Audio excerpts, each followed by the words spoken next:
పార్టీని నడిపిస్తున్న ముఖ్య నేతలు కేసులు ఆరోపణలు ఎదుర్కొంటున్నారు. ఓవైపు వరుస ఓటములతో పార్టీ కుంగిపోతుండటంతో కేడర్ మరింత డీలా పడిపోతోంది.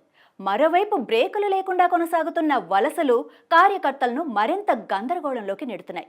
ఇదే పరిస్థితి ఇలాగే కొనసాగితే స్థానిక సంస్థల ఎన్నికల్లో బీఆర్ఎస్కు అభ్యర్థులు కరువైనా ఆశ్చర్యపోనవసరం లేదు. అది దృష్టిలో పెట్టుకుని కేసీఆర్ కాస్త లేట్ అయినా యాక్టివ్ అవ్వాలని చూస్తున్నారు. పార్టీ లీడర్స్ను క్యాడర్ను యాక్టివ్ చేయడానికే కేసీఆర్ బహిరంగ సభ ప్లాన్ తెరపైకి వచ్చింది. ఎలాగైనా సరే సభను సక్సెస్ చేసి పార్టీ శ్రేణుల్లో భరోసా నింపాలని కేసీఆర్ పట్టుదలతో ఉన్నారు. ఆయన ప్లాన్ వర్కౌట్ అవుతుందో లేదో చూడాలి అంటే గజ్వేల్ సభ వరకు ఆగాల్సిందే.